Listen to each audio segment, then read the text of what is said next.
Assalamualaikum warahmatullahi wabarakatuh. Selamat datang seluruh Albagonian di podcast Albago ya, atau biasa kita sebut sebagai Albago Podcast. Nah, menarik sekali episode kali ini. Saya tidak sendiri ya, saya ditemani dengan narasumber yang luar biasa yang nanti akan memberikan banyak insight gitu ya, banyak pengetahuan baru untuk kita semua gitu ya. Nah, hari ini kita akan membahas tentang ekologi sekolah. Oke, kita tidak perlu berlama-lama lagi ya. Ini saya akan perkenalkan dulu ya narasumber kita hari ini. Nah, di sini ada kepala sekolah dulu ya, mungkin ya, ada Pak Denny ya, Pak Denny Awaludin selaku Kepala Sekolah SMA Pesantren Unggul Al-Bayan Putri Golpara. Kemudian ada Bapak Abdul Muiz Ashud MSI ya. Ini adalah perwakilan dari Dinas Kehutanan dan ada Bapak Kusdi Dirgantara. Mungkin kita nggak perlu lama-lama lagi ya, kita akan kupas tuntas kira-kira ngomongin tentang ekologi sekolah itu seperti apa ya. Nah, mungkin juga di sini banyak yang belum tahu gitu ya, ekologi sekolah itu apa sih. Nah, ini kita bisa langsung tanya ke pakarnya ya. Boleh Bapak dijawab oleh Bapak siapa dulu nih, bahas tentang apa sih gitu ya ekologi sekolah itu. Tadi kita sudah melaksanakan kegiatan penanaman bersama ya. Alhamdulillah tadi ada kurang lebih sekitar 300 pohon di sekitar lokasi sekolah Albago ya, Al-Bayan Golpara. Tentunya ini kami sangat berterima kasih kepada semua pihak stakeholder. Tadi banyak yang kami undang.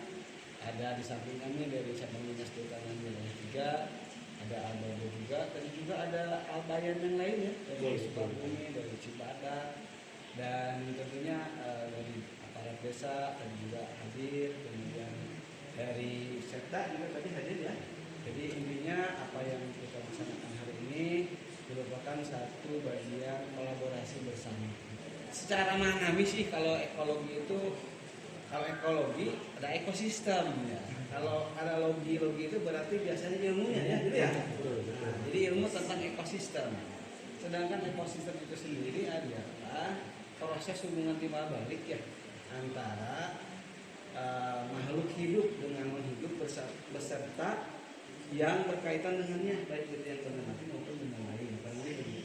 Ekosistem sekolah itu merupakan bagian yang mungkin lebih kecil ya. Kita tadi melaksanakan penanaman dalam rangka meningkatkan fungsi ekosistem sekolah sebetulnya gitu.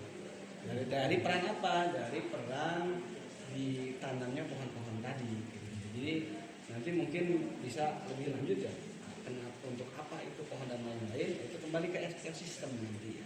Kalau ini mungkin dalam dimensi yang lain ya, kita juga merambut ke yang lain karena memang ada surat edaran dari Pak Gubernur ya, itu udah kurang lebih 1 tahun tentang gerakan lulung hijau.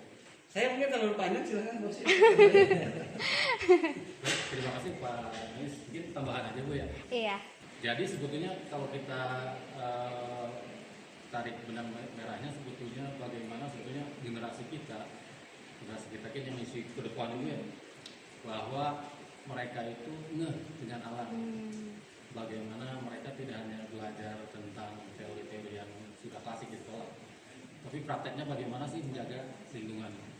Kalau kita lihat ke belakang, kenapa ini hadir, sebetulnya kan lihat Indonesia, Sukabumi aja, yang lebih simpel. Tahun kemarin kan bencana sudah tadi disebutkan di Kotip juga kan, bencana banyak. Di Sukabumi aja tercatat udah 2 tahun ini kita hampir merata, banjir, longsor. Artinya ada sesuatu yang tanda kutip alam kita. Jadi ini butuh semua gitu, tidak hanya dinas kehutanan, pemerintah daerah, provinsi atau siapapun harus terlibat dalam perlindungan alam. Dan dinas kehutanan kebetulan sektor yang paling dekat gitu. Kalau kita lihat kalau ada banjir, biasanya masyarakat menyalahkan, wah hutannya gundul, tanahnya sudah ditebangi. Saya kira mungkin intinya itu. Intinya bagaimana kita sebetulnya mengembalikan semangat semua orang, terutama generasi muda kita itu kedepannya itu lebih ini lagi, lebih paham, lebih mengerti, lebih indah lagi hubungan dengan alam. Saya kira itu kaitannya dengan kenapa kita beberapa stakeholder juga fokus di sekolah. Berarti memang untuk menjaga alam itu bukan tanggung jawab dari dinas perhutanan saja ya, tapi itu semua tanggung jawab kita semua gitu ya. Jadi semuanya harus bisa bersinergi gitu ya. Nah, ini menarik sekali Pak. Kalau benar-benar ditinjau gitu ya, kondisi alam kita yang sebenarnya itu seperti apa sih gitu, sampai mungkin anak-anak juga yang tadi pas nanam itu mereka juga ngapain sih gitu ya, kita repot-repot gitu ya nanam pohon gitu ya, padahal kan di sini juga aman-aman aja, mungkinnya mereka merasa seperti itu, tapi sebenarnya kondisinya tuh kondisi real di lapangannya itu seperti apa sih Pak gitu, kalau boleh tahu gitu. Kalau dalam konteks global, persoalan perubahan iklim kan menjadi sorotan. Dengan naik berapa derajat gitu ya, itu akan menaikkan mencair es, itu dari dalam konteks yang global ya. Nanti dan lain-lain akan menambah air, kemudian nanti proses evaporasi ini ada teknis ini. Nanti banyak udara, nanti semakin banyak, kita tuh merasa makin panas pasti. Iya. Kerasa nggak misalnya dari tahun ke tahun? Mungkin Sukabumi dulu di tahun 10 tahun lalu biasa saja. Iya. Mungkin di sini dengan air dingin. Sekarang mungkin panas banget.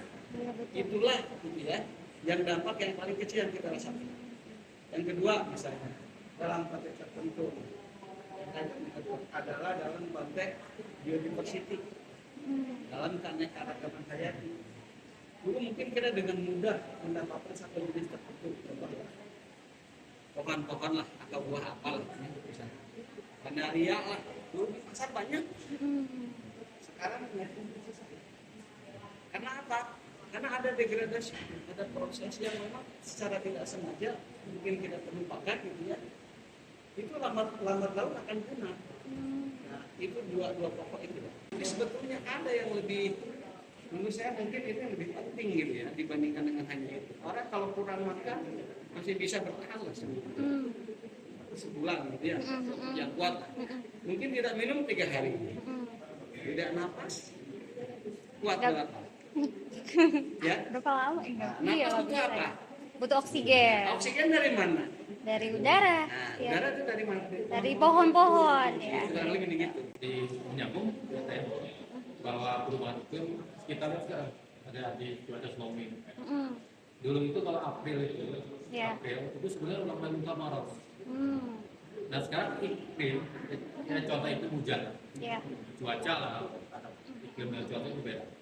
Kalau cuaca sekarang hujan itu sudah sulit, agak sulit diprediksi. Iya, Dalam betul. artian bahwa kalau kita misalkan ini yang sederhana aja, kalau kita jalan nih dari Sukaraja hujan, tiba-tiba kita ke kota terang, terus ke itu menandakan bahwa memang ada perubahan di hidup kita. Perubahan ini kenapa? Itu banyak faktor juga. Kan kebanyakan sih ulah manusia ya, manusia penerbangan di mana-mana, misalkan kurangnya kepatuhan, kemudian pemakaian kendaraan bermotor sudah pabrik dan sebagainya. Nah, sebetulnya antitesisnya apa? Antitesisnya yang nanam pohon, yang paling sederhana itu. Iya. Tahun berikutnya kita kemarau panjang. Ini kita di sawah, di tanaman-tanaman pangan kita yang kesulitan nanti. Buang timba begitu. Ini saya kira mungkin ini perlu kita mitigasi. Dan salah satu mitigasinya ini bagaimana menanamkan nilai-nilai lingkungan itu ke generasi kita yang akan melanjutkan pembangunan di negara kita. Mungkin itu. Oke, berarti kalau misalnya saya simpulkan mungkin gini ya Pak, ketika ada perubahan cuaca yang ekstrim berarti itu tuh sebenarnya sinyal gitu ya, sinyal dari alam ada masalah nih gitu ya.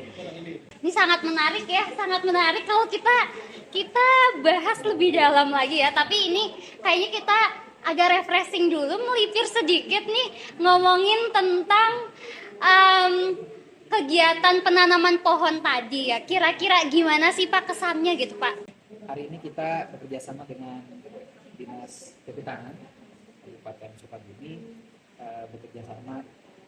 Salah satunya adalah penanaman pohon, walaupun sebelumnya diawali dengan edukasi dulu ya, edukasi kepada anak-anak bagaimana agar punya kesadaran anak-anak kita terhadap lingkungan sekitar, kemudian ya kepedulian lingkungan gitu. Kemudian dilanjutkan dengan penanaman pohon. Tentu bagi ini adalah sebuah apresiasi luar biasa, kemudian merupakan sebuah kebanggaan bagi kami Pak, dikunjungi oleh Dinas Kehutanan, kemudian juga terselenggaranya acara ini. Ini pengalaman, terus terang pengalaman baru buat kami di sekolah dan juga mungkin buat anak-anak kami yang ya sebelumnya tidak, jangankan mungkin menanam pohon gitu kan ya, tahu pohon ini aja itu mereka jarang seperti itu. Alhamdulillah pada hari ini mereka mendapatkan pengalaman yang baru. Dan kemudian program ini juga insya Allah sangat bermanfaat Bu buat kami gitu ya, buat khususnya buat Albayan Golpara sendiri, karena terus terang di sini Pak, di Albayan Golpara ini adalah salah satu sumber mata air. Ini di bawah kami, di hanya beberapa meter di bawah sekolah kami itu ada sumber mata air yang harus sama-sama kita jaga, dan salah satu bentuk penjagaannya lah dengan penanaman pohon. Jadi menurut kami paling tidak manfaat buat sekolah dengan kegiatan ini, pertama kita bisa mengedukasi anak-anak agar mereka lebih peduli terhadap lingkungan, mampu menjaga lingkungan dengan baik. Kemudian kita juga dengan penanaman pohon tersebut sebagai salah satu ikhtiar kita menjaga agar khususnya sumber air yang ada di kita, kemudian iklim atau suasana di sekolah itu lebih terjaga, mata air yang tetap ada, kemudian iklimnya juga tetap sejuk di sekolah. Mungkin tambahan lagi ya, jadi sebenarnya ini Pak Muiz ya, kita memang tiap tahun itu mengadakan juga penanaman ya, walaupun memang tidak semasif sekarang. Biasanya kalau anak-anak masuk itu ada program kegiatan penanaman pohon, itu biasanya diinisiasi memang oleh sekolah, tapi kemudian dieksekusi oleh anak-anak OSIS. Jadi mudah-mudahan nanti ke depannya dari Dinas Kehutanan juga mungkin bisa memberikan bimbingan, diarahkan agar kegiatan penanaman pohon tersebut hanya dilakukan hari ini, tapi juga bisa berkelanjutan di tahun berikutnya. Kira-kira kalau misalnya di Albayan sendiri Pak, atau di Albago ya, spesifiknya di Albago, program apa aja sih Pak kira-kira yang sudah pernah diterapkan atau rencana yang ingin juga diimplementasikan gitu yang berkaitan dengan penjagaan alam ini? Baik. Saya mungkin pertama awalnya dari visi dan misi sekolah ya. Jadi di visi sekolah itu kita kan ini menumbuhkan pribadi yang berakhlak mulia, seimbang dalam penghayatan imaniyah, penalarannya dan penguatan amaliyah. Nah, diturunkan lagi menjadi 20 misi yang salah satu misinya adalah membentuk pribadi yang berwawasan lingkungan dan global. Nah, dari visi dan misi tersebut kemudian kita breakdown menjadi beberapa program. Salah satunya adalah program cinta terhadap lingkungan. Teknisnya biasanya kita Pak Muiz, Pak Usdi, anak-anak tiap selain penanaman pohon sekarang, kemudian saat anak-anak masuk juga kita tiap pekan ada kegiatan kebersihan lingkungan. Baru pekan hari Minggu kemarin kita melakukan kegiatan kebersihan lingkungan untuk sekolah dan lingkungan sekitar. Kemarin kita jalan-jalan ke danau, anak-anak bawa trash bag, sambil jalan mereka ngambil sampah dan kemudian dipikirkan. Kemudian program berikutnya adalah kita juga bekerja sama dengan Dinas Lingkungan Hidup. Dengan Dinas Lingkungan Hidup memberikan pengarahan, memberikan penyuluhan kepada anak kami, dan di follow up dengan program kegiatan pemilahan sampah. Walaupun memang sebenarnya masih harus ditingkatkan programnya, tapi ini sebagai salah satu bentuk ikhtiar dari sekolah agar anak-anak mampu punya kepedulian terhadap bagaimana dia menjaga lingkungan, salah satu dengan membuang sampah pada tempatnya. Jadi mulai dari pemilahan sampah, kemudian setelah dikumpulkan sampah dibuang kemana, itu kemarin sudah kita lakukan edukasinya kepada warga sekolah, khususnya kepada anak dan juga kepada karyawan. Kemudian kita juga sebelumnya melakukan gerakan penanaman pohon juga, walaupun ini sebenarnya diinisiasi oleh yayasan. Kalau sekarang mungkin lebih kepada hutan pohon-pohon yang sifatnya Pak? Tanaman keras. tanaman keras gitu ya. Sebelumnya kita ini Pak menanam tanaman-tanaman yang sifatnya untuk produktif gitu kan. Iya. Buah-buahan kemarin kita nanam 20 pohon durian, kemudian 20 pohon alpukat sama ceri gitu. Dan nanti ke depannya si kebun tersebut akan kita gunakan sebagai kebun sekolah atau apa namanya? Ya kebun edukasi lah gitu, kebun edukasi di mana bukan hanya tanaman aja nanti akan ada di sana, tapi juga ada ini Bu, kita rencana ada binatang yang kita akan hadirkan di Wah, sana sangat gitu kan. menarik. Ada apa namanya? Kalau orang Sunda apa namanya? Uncal, rusa gitu kan ya, ada rusa dan sebagainya. Wow. Jadi biar ada apa ya, ada semacam suasana baru lah gitu kan ya. Bukan hanya kita mencintai pohon saya, tapi juga kita bisa berinteraksi dan menjaga hewan-hewan mungkin yang bagi sebagian kita itu hewan yang cukup jarang gitu kan didapati di kehidupan sehari-hari seperti itu. Gitu. Wow. Itu salah 2 atau salah 3 gitu. Seperti itu. Wah, sangat menarik ya, berarti memang sekolah juga sudah merencanakan hal yang jauh lebih besar lagi gitu ya. Ya, memang kemarin juga seru banget Pak, kemarin itu kita melakukan bersih-bersih gitu ya, bilangnya bersih-bersih danau gitu. Jadi kita jalan dari atas sini sampai ke situ Cijeruk sebenarnya. Nah, itu di sepanjang jalan kita jalan kaki jadi dapat olahraganya dapat, membersihkannya juga dapat gitu ya. Ya, itu sangat menarik ya. Oke, kita balik lagi. Kalau misalnya tadi ngomongin tentang program ya Pak. Nah, ini saya mungkin akan balik lagi nih. Kalau untuk pengimplementasiannya sendiri nih, pengimplementasian aksi penanaman pohon ini kan mungkin sudah berjalan juga ya Pak ya, dari Dinas Kehutanan ini. Tapi pasti juga ketika sedang dilaksanakan itu pasti ada hal-hal yang menjadi tantangan juga gitu. Kira-kira nih pas selama programnya berjalan itu tantangan apa sih Pak yang paling dirasakan gitu? Yang paling besar ya sebetulnya, saya cerita ya, kalau Jabar atau Sukabumi saja misalnya, itu kita itu supaya bisa lahan atau kondisi tanahnya itu bisa berfungsi, itu kan harus produktif ya. Jadi ada yang namanya lahan kritis. Nah, kritisnya ini dalam arti adalah ada keterbatasan dalam mendukung ya manfaat dari lahan tersebut ya. Biasanya memang itu berkaitan dengan kebencanaan ya. Jadi yang kritis itu lebih dekat kepada bencana. Nah, kurang lebih di kita itu Kabupaten Sukabumi misalnya itu ada kurang lebih dari 180.000 ya. Yang mana ini kalau untuk kegiatan penanaman itu kita pasti ya akan membutuhkan biaya yang besar. Kami misalnya kalau 1 tahun itu kalau melaksanakan kegiatan, kalau dapat 50 hektar itu udah hebat gitu. 50 hektar itu kalau ekuivalen 1 hektarnya 400 ya, 400 pohon ya. Berarti kan kurang lebih hanya 2.000 pohon aja tuh. Ya berapa? 20.000 ya, 20.000 pohon tuh yang intensif. Sementara kebutuhan kita kan banyak. Kedua juga karena keterbatasan itu, maka ya, dalam beberapa tahun terakhir ini ada inisiatif tuh dari edaran dari Pak Gubernur ya. Sebelumnya ada namanya gerakan tanam pelihara pohon. Jadi kewajiban menanam itu bukan hanya tanggung jawab dinas tuh, tapi ini kewajiban seluruh warga Jawa Barat ya. Jawa Barat ini kan daerah penyangga ibu kota ya. Kota besar ada di Bandung, ada di Jakarta, Bogor dan lain-lain. Tanah itu kan nggak pernah nambah ya. Terus yang namanya manusia tambah banyak. Iya. Mungkin hari ini yang sebelah sananya dibangun, tahun depan sebelah sananya. Iya. Artinya kemampuan untuk penyerapan tadi ya, air dan lain-lain semakin tahun semakin mengecil. Luas hutan di Jawa Barat itu hanya 22% dari minimal 30%. Saya nggak tahu Sukabumi ya, kurang lebih gitu juga ya. Nah, jadi kita ada nih 8% lagi nih kita kekurangan sebetulnya.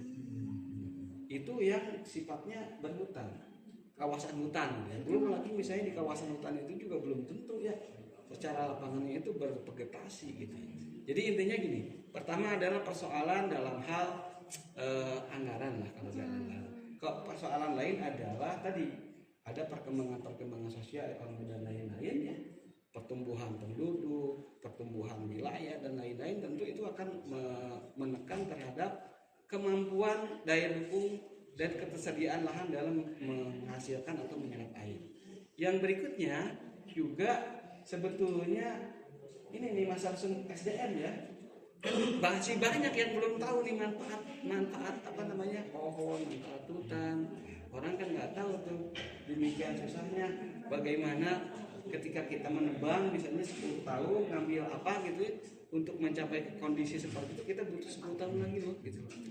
Itu mahal banget gitu ya. Yang berikutnya ya kita ya sebagai salah satu solusinya itu tadi ada gerakan tanam air pohon, yang kedua ada gerakan living hijau. Mungkin tambahan tadi menarik sih Pak Kepala Sekolah ya, programnya mungkin di mengenai lingkungan sudah ada beberapa program di dalam. Saya kira mungkin ke depan juga kita cari kader yang menawarkan nih, kan di sini ada kurikulumnya. Iya, iya. Muatan kurikulum mengenai kehutanan boleh sih kalau memang disebutkan ya. Artinya banyak materi yang disampaikan ke adik-adik sekalian. Contohnya yang sederhana pengenalan pohon. Mungkin anak-anak pernah makan mangga, tapi mungkin ada yang belum lihat pohon mangga gitu. Atau makan duku tapi belum pernah lihat pohon duku atau pohon duku. Wih, salah satunya saya. Ya, mungkin belum ya. Banyak saya kira ya, penting itu sederhana materinya. Ya nggak perlu tiap minggu, mungkin Pak website mungkin bisa disisipkan, dan saya kira teman-teman penyuluh di sini banyak yang tenaga menjadi narasumber. Tinggal mungkin disiapnya itu aja slot waktu untuk kalau ada ya silakan. Itu yang pertama. Yang kedua memang tadi itu pembiasaan tentang pohon juga saya kira penting untuk tadi itu menambahkan Pak Muiz bahwa tadi itu bahagia ya. Ya mungkin kita ya, pernah mencoba baru di beberapa SMA juga ya, melibatkan OSIS termasuk dengan Universitas Muhammadiyah ya. Kita sudah lumayan berjalan. Mungkin salah satunya ulang tahun itu Pak. Saya kira kalau ada serat tadi mungkin jumlah siswanya 300 ada tuh 200 itu kan semuanya ulang tahun tuh. Kita ulang tahun aja supaya di ulang tahun nanti nggak usah dulu yang mengkoordinasikan. Ya teman-teman mereka aja, teman-teman dari mereka untuk mereka. Nah setelah itu nanti apa sih setelah dibangun kesadarannya nanti misalkan kita mengasih materi tentang menanam pohon, kemudian untuk prakteknya teman-teman OSIS dengan atau pramuka atau mungkin ada eskul pencintaan Ada cinta alam ada ya. Itu saya kira menjadi program gitu nanti bahwa kalau sudah anak-anak apalagi saya kira di sini diasramakan juga untuk mengintroduksi itu ya. Kalau terkumpul saya kira kalau misalkan tiap tahun terkumpul 100 aja yang sadar nih, 100 aja yang maksudnya mau bersedekah pohon, maka teknisnya seperti apa nanti? Apa mau beli atau nanti mungkin telepon orang tuanya, Bu pas kunjungan bawa bibit, gitu. Bisa aja kan ya, itu teknis. Nah kalau terkumpul 100 aja nanti bisa koordinasi dikit dengan kita jenisnya apa gitu yang cocok di Albayan gitu kan. Dan saya kalau lihat di Albayan ini memang buah-buahan yang ada beberapa yang cocok ya, komis ya. Kalau durian kayaknya agak kurang Pak. Harus milih berbuah tapi tidak sebagus apa yang bisa tempat yang paling cocok ya. Yang cocok mungkin di tanaman-tanaman yang lebih suhu yang agak dingin. Misalkan mungkin tadi aku bilang jambu kristal, jambu Jamaika, kemudian nangka mungkin nangka. Terus kalau saya lihat ini kan pernah lihat di SMK 3 ya, itu mereka nanam pala bagus sekali gitu. Mungkin bukan buah-buahan sih, tapi saya kira di sini sangat cocok di pala. Selain memang pala itu evergreen, aromatik juga. Kemudian juga saya kira kalau buahnya banyak itu bisa dijual gitu, menjadi penghasilan sekolah juga. Bisa dicoba nanti karena masih luas nih. Bibit pala bisa beli di online juga banyak. Kalaupun mau minta ke dinas perkebunan mau bisa.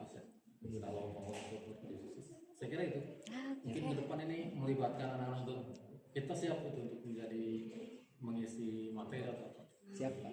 Oh, wah menarik banget ya. Menarik banget, kayaknya kita kalau misalnya membahas ini lebih dalam tuh bisa sampai 3 SKS kali ya. Ya, ya, karena mungkin durasi juga ya, jadi ya mungkin kita membahas sampai sini dulu ya Pak ya. Nanti kita bisa bahas lebih jauh lagi, mungkin nanti akan bekerja sama, bahkan kita bakal ngundang lagi gitu ya.